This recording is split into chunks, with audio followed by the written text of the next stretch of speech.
এই দেখুন আজকে রান্না হবে ডাঁটা আলু টমেটো দিয়ে ঝোল। সেই জন্য আমি ডাঁটা আলু সব কেটে নিয়েছি, কাটাটা দেখালাম না, এরকম সরু সরু করে কেটেছি।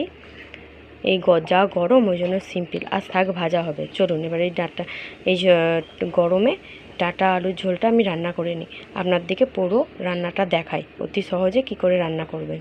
চলুন দেখে নিন। এই দেখুন ডাঁটা রান্নার জন্য সর্ষে নিয়েছি, সর্ষে আর জিরে। চলুন এই বান্নাটা এবারে বেটে নিই, তারপর আবার আসছি আপনাদের সাথে কথা বলতে। এই যে দেখুন আমার বান্না বাটা কমপ্লিট হয়ে গিয়েছে। চলুন এবার রান্নাটা সেরে নিই, আপনারা পুরো ভিডিওটা দেখতে থাকুন। এই দেখুন কড়াইয়ে এবারে তেল দিয়ে দিয়েছি। চলুন এবারে আলুগুলো দিয়ে দিই। আলুগুলো ফার্স্টে একটু ভেজে নেব।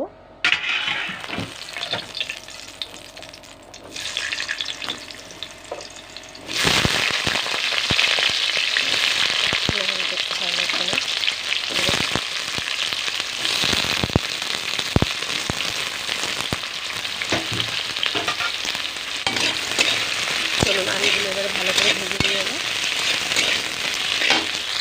আলুগুলো লাল লাল করে এবারে ভেজে নেব। আর এই সাইডে আমি বসিয়ে দিয়েছিলাম ভাত। এই দেখুন ভাতটা ফুটেও গিয়েছে।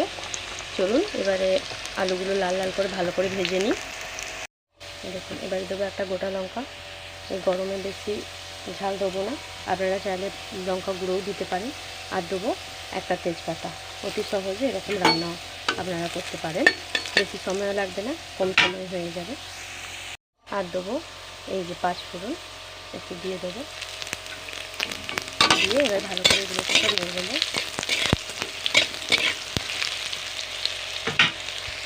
এবারে এর উপরে দিয়ে দেবো এই যে কেটে রাখা টমেটো, ভালো করে দেবো এই যে চিনি, যাতে করে টমেটোগুলো খুব ভালো করে গলে যায়। এই দেখুন টমেটোটা খুব সুন্দরভাবে গলে গিয়েছে। চলুন এর উপরে এবারে ডাঁটাগুলো যে কেটে রেখেছিলাম ডাঁটাগুলো এবারে দিয়ে দিই। এই দেখুন ডাঁটাটাও আমার কমপ্লিট হয়ে গেছে। চলুন এবারে নেড়ে নিই। একটু সহজে সব জলদি রান্না হয়ে যাবে, এরকম করে যদি আপনারা রান্না করেন। এখন এবারে নেড়ে নিই ভালো করে। এই দেখুন এবারে হলুদ গুঁড়ো দিয়ে দেবো একটু, 1 চামচকেও কম দেবো, বেশি হলুদ ভালো লাগবে না, একটু কম। আর একটু অল্প পরিমাণ নুন দিয়ে দেবো।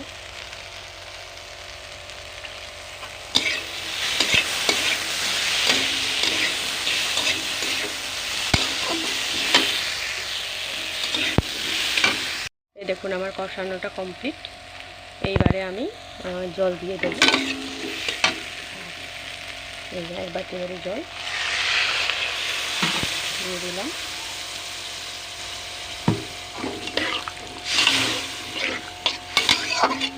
আর একটু জল লাগবে, আর একটু জল দিয়ে দেবো। এই দেখুন জল দিয়ে দিয়েছি। এবারে ফুটে উঠলেই আমাদের রেডি হয়ে যাবে ডাঁটা আলু ঝোল, এই গরমে হালকা পাতলা। চলুন এবারে ফুটিয়ে নিয়ে যাক। এই দেখুন আমার রান্না কমপ্লিট। ডাঁটা অতি সহজে সজনা ডাঁটা আলু দিয়ে ঝোল হয়ে গিয়েছে। আর জানেন তো সজনা ডাঁটা এই গরমে শরীরের দুর্বলতা কাটাতে খুব কিন্তু ভালো উপকার দেয়। আর চলুন আমার রান্নাটা হয়ে গিয়েছে, চলুন এবারে নামিয়ে নিই। দেখুন ডাঁটা আলু সজনা ডাঁটা দিয়ে ঝোল আমার কমপ্লিট হয়ে গিয়েছে। আপনাদের কেমন লাগছে অবশ্যই কমেন্ট করে জানাবেন। হালকা পাতলা এই গরমে সজনা ডাঁটা আলু দিয়ে আমার রান্না কমপ্লিট হয়ে গিয়েছে। আপনাদের কেমন লাগলো অবশ্যই আপনারা কমেন্ট করে জানাবেন। আপনাদের যদি রান্না ভালো লেগে থাকে অবশ্যই আপনারা সাবস্ক্রাইব করতে কিন্তু একদম ভুলবেন না। আজকের মতো টাটা, আপনারা সবাই ভালো থাকবেন। আবার আসছি কোনো নতুন একটা ব্লগ নিয়ে। আজকের মতো টাটা।